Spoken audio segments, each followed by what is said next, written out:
Hi, if you're an agent and you're doing some business in the annuity space, you've probably had a case where the compliance department at the carrier has burned you from a suitability standpoint.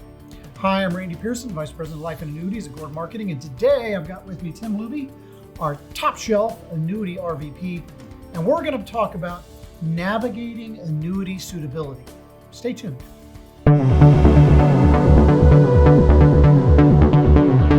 All right, Tim, the bane of probably almost every annuity producer out there is the potential to get burned from a suitability standpoint.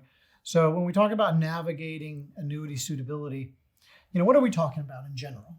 Right. Well, this is like underwriting is for life insurance for the annuity business. And it's relatively new, which is partly why a lot of annuity agents get tripped up by it. A decade ago, suitability was hardly even talked about. Today, it's pretty significant. And it really comes down to the carrier's desire or need to make sure that any purchase by a client of their product is appropriate for them. It is in their best interest. Suitable, right? It's suitable. That's right. So, what would you say off the top of your head is the number one pitfall, the number one issue that trips up annuity cases from a suitability standpoint? Probably the biggest thing we run into problems with is replacements. Okay. Depending on how old the product is, if there's any surrender charges in that. If there's a number one, that's probably the biggest thing that people can get tripped up on. So in your world, right, you spend most of your days working with advisors and agents on their annuity cases. How many cases are you working on from a percentage standpoint that are replacement? It's a lot. My guess is it's north of 30, north of a third, I would say. There's a lot of money in annuities that have been in there for a long time, and it tends to get repositioned on a somewhat regular basis. All right. So if we're talking about replacing an annuity, and that's one of the biggest pitfalls, what are some of the rules of the road, right? Some of the basic rules that an advisor should know as it relates to replacements and navigating suitability? Right. Probably the biggest thing that you'd have to manage too is the surrender charges. Okay. Is how if a product was sold and it's only 2 or 3 years old, most carriers aren't even going to consider it. If it's more than 3 years old, the surrender charge would probably need to be reasonable. Need to be pretty low. Low. What do you mean by low? For some carriers, that's 3%. A net surrender charge at 3% or less. Some will go to 5%.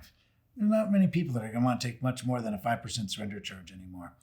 The other thing that they look at as it relates to replacements is the history and the agent's history with and working with that client in terms of if they sold them the annuity and it was just 4 years ago, they may not be comfortable helping them with a replacement of that annuity now just 4 years later. That makes a lot of sense.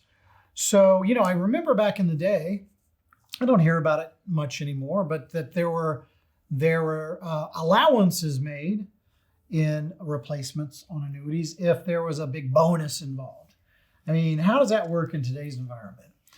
Well, a couple of things. Well, one is bonuses aren't as prevalent as they used to be. True that. Used to be on the annuity market, bonuses were all the rage and all over the place for accumulation and that kind of stuff.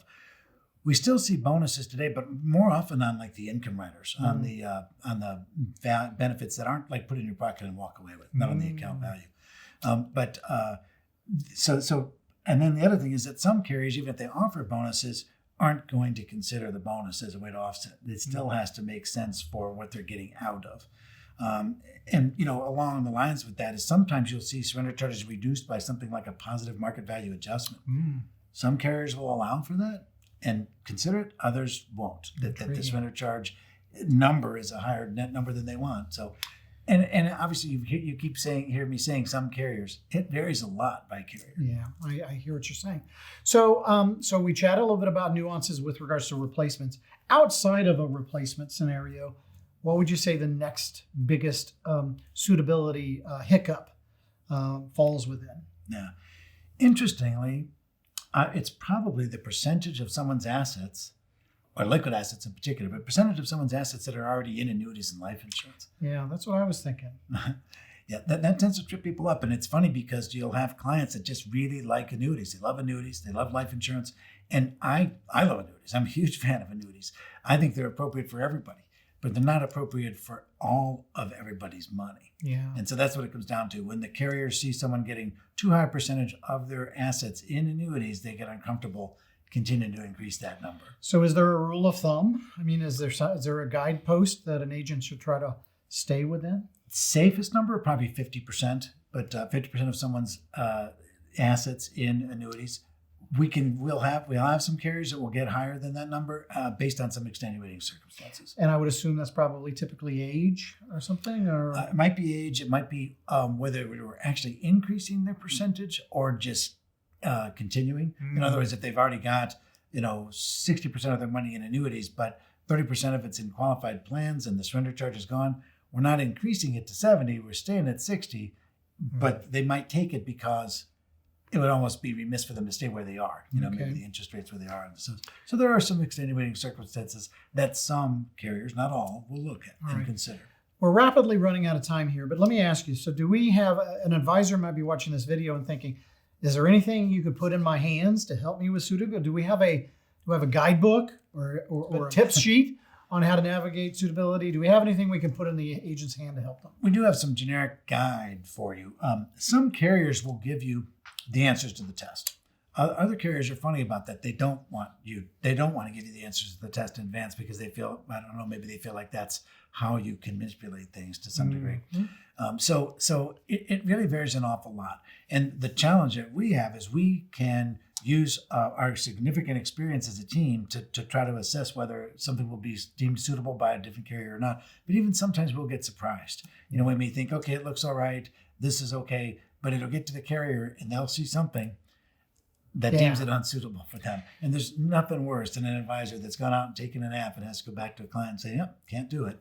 So the biggest tip then is if you suspect that suitability may be an issue in your annuity sale, or even if you don't suspect suitability will be an issue in your annuity sale, but you want to be safe rather than sorry, the tip is to call us, right?